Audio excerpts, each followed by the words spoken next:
गर्मी गर्मी गर्मी, बढ़ती हुई गर्मी से हर कोई परेशान है। कोई जिम्मेदार ठहराता है कटते हुए पेड़ों को, या फिर एयर कंडीशनिंग जैसे मॉडर्नाइजेशन को, या बढ़ रहे औद्योगिकरण और फैक्ट्री से निकलने वाले धुएं और प्रदूषण को। लेकिन जरा ठहरिए, क्या आपको पता है इस गर्मी के बढ़ने के पीछे का असली रीजन क्या है?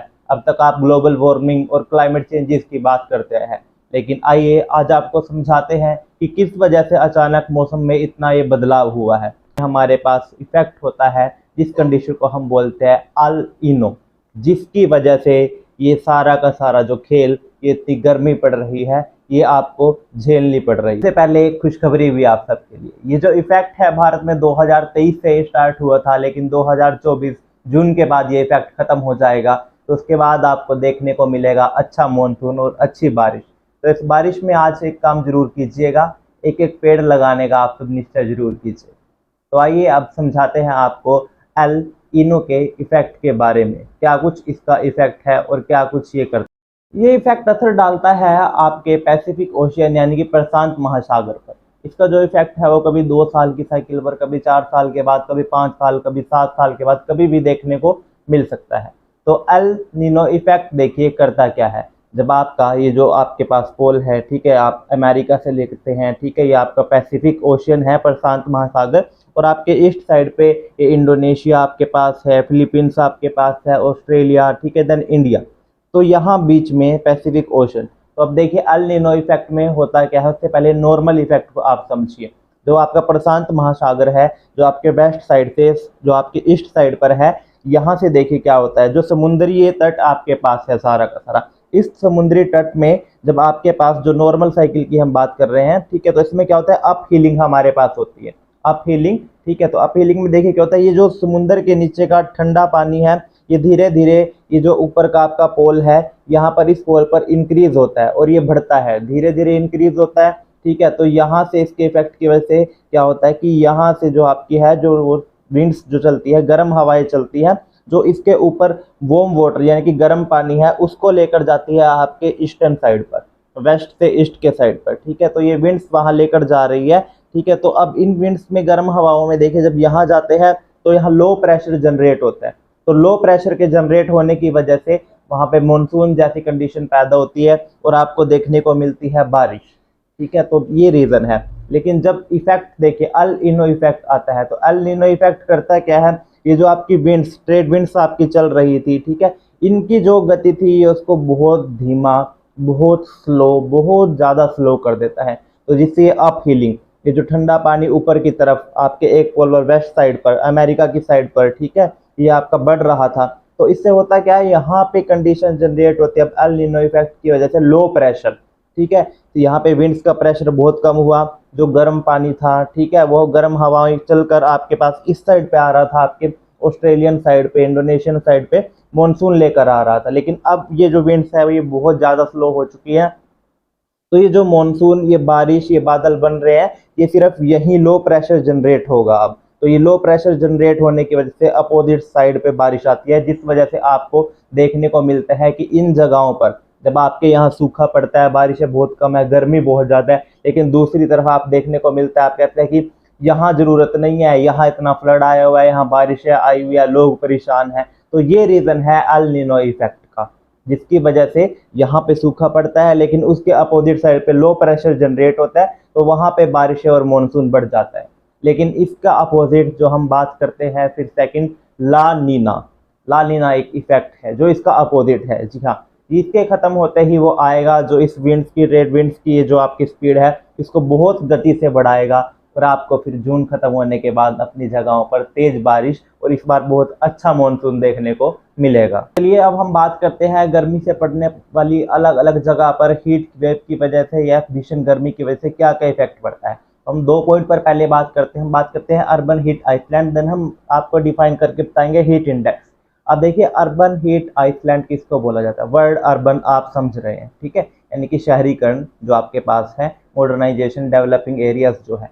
तो वहाँ देखिए होता क्या है, वहाँ पे पेड़ पौधे आपको देखने को बहुत कम मिलते हैं। वहाँ पे 4 लेन 6 लेन आजकल हाईवे बने हैं, जिसमें कंक्रीट एस्फॉल्ट जैसे मटेरियल है, वहाँ पे तारकोल बिछाया जाता है, सीमेंट है, ठीक है, काफ़ी सारी चीज़ें हैं। और बड़ी बड़ी इमारतें, बिल्डिंग्स आप देखते हैं, वहाँ कोई मॉल बने हुए हैं, कुछ भी है जिनमें मिरर्स बहुत लगे हैं, कैफ़े बहुत सारे बने हुए हैं जिनमें शीशा, बहुत सारी शीशे की बिल्डिंगें हैं। तो ये करती क्या है, अब देखिए दिन में जो आपके पास सूरज से पड़ने वाली आपकी रेडिएशन है, ये जो आपका ग्लास है, ये कंक्रीट एस्फॉल्ट, ये जो बिल्डिंगें है, ये जो 4 लेन आपने रोड बनाए हैं, बड़े बड़े एयरपोर्ट आपने बना दिए हैं, ठीक है।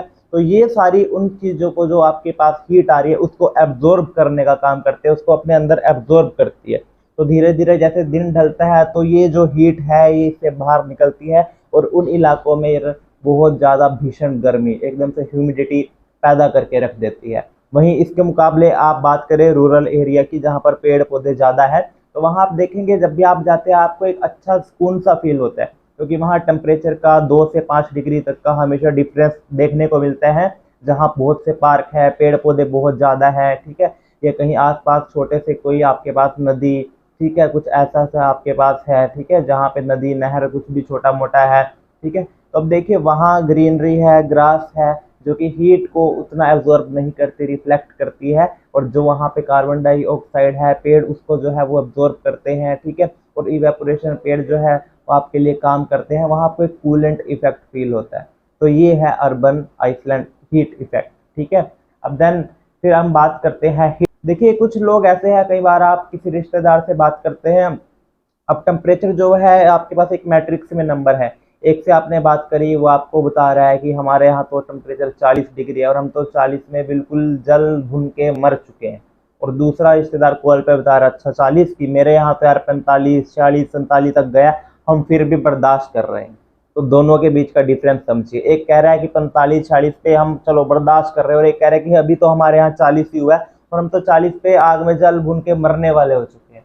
तो इसके पीछे का रीजन है हीट इंडेक्स, वो बढ़ रही हीट, बढ़ रही ह्यूमिडिटी, ठीक है, वो जो टेम्परेचर, ह्यूमिडिटी अब आप देखिए जो आप डिफाइन करते हैं वो टेम्परेचर और जो आपका वायु, ठीक है, दोनों के बीच का दाब है उसको हम ह्यूमिडिटी बोलते हैं, जो उसमें नमी पैदा होती है। तो उसका इफेक्ट क्या करता है, आपकी बॉडी में जो प्रेसिपिटेशन होती है, आपको पसीना स्वेटिंग आता है, जितनी ज़्यादा ह्यूमिडिटी होगी आपका वो देखिए पसीना आना वो कम हो जाता है। लेकिन जहाँ गर्मी बहुत ज़्यादा है, बहुत गर्मी पड़ रही है, उस गर्मी में आपकी बॉडी देखिए क्या करती है, आपको स्वेटिंग बहुत होती है, उसको कूल रखने के लिए आपके कपड़े, ठीक है, ये सारे गिल्ले होते हैं तो आपको एक कूलिंग इफेक्ट मिलता है। लेकिन जब ह्यूमिडिटी बहुत ज़्यादा नमी पैदा हो जाती है तो आपको पसीना आना कम हो जाता है, जिस वजह से आपको लगता है कि 40 डिग्री में रहने वाले को लग रहा है कि यहाँ बहुत ज़्यादा गर्मी है, और एक जगह जो 45-40 पे रह रहा है वो कह रहा है कि हम फिर भी बर्दाश्त कर रहे हैं। तो ये रीज़न है हीट इंडेक्स बढ़ रही ह्यूमिडिटी का।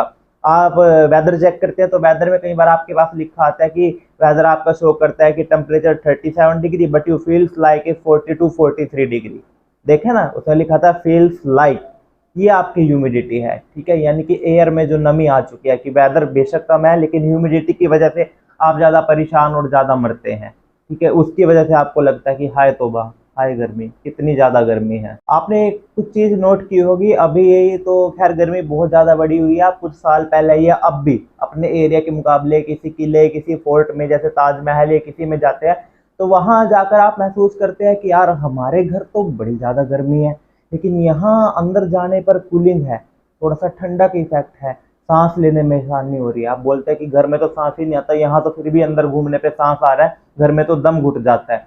तो इसके पीछे का रीज़न क्या है, हमारी जो एंशियंट हिस्ट्री आप उठाकर देखें उनमें इतनी अच्छी टेक्नोलॉजी थी इस वेंटिलेशन को, इस एयर कंडीशनिंग को मेंटेन करने की। आज के ज़माने में जो आप एयर कंडीशनिंग एसी यूज़ करते हैं उससे बहुत सी गैसेस प्रोड्यूस होती है जो आपके ग्रीन हाउस को, ठीक है, आपके क्लाइमेट को, ग्लोबल वार्मिंग के लिए बहुत से वो जाके रीज़न बनती है और अफेक्ट करती है बाहर के टेम्परेचर को हॉट बनाने के लिए।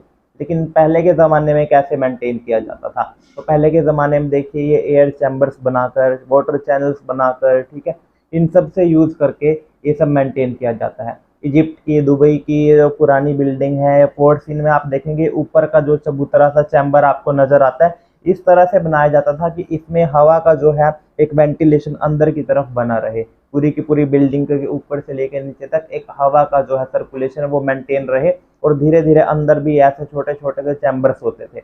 और दूसरा वहाँ वाटर चैनल, ठीक है, आपने ताजमहल या कहीं जाते हैं तो वहाँ देखा होगा कि पानी की छोटी छोटी किनारियाँ बनाई होती थी, ठीक है, वो उसके नीचे से है, दीवारों के साइड से है, अलग अलग जगह जो पानी वहाँ पे रहता था वो एक कूलिंग इफेक्ट वहाँ पे अच्छा देता था, वो एक ठंडक प्रोड्यूस करने का। उसमें यूज़ होने वाले बिल्डिंग में उस टाइम में मार्बल्स जो भी आप यूज़ करते थे, वो एक वाइट कलर की कोटिंग, ठीक है। वाइट कलर जो है हीट को रिफ्लेक्ट करता है, लाइट कलर है, जो ब्राइट कलर होते हैं वो एब्जॉर्ब करते हैं, तो इनका इफेक्ट बहुत पड़ता है। वो 2 डिग्री 3 डिग्री तक हेल्प करते हैं वाइट कलर आपकी बिल्डिंग्स को कूल रखने के लिए। वहीं जो ग्लास की बिल्डिंग्स आजकल बन रही है वो हीट को बहुत ज़्यादा एब्जॉर्ब करके गर्म करती है।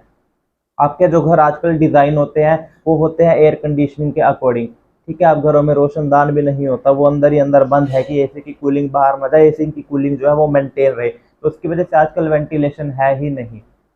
तो कितना एसी लगाओगे, कितना कूलर में पानी डालोगे। इतना पानी अगर किसी पेड़ को आपने दिया होता या आज भी दिया होता तो कुछ तो भला होता आपका।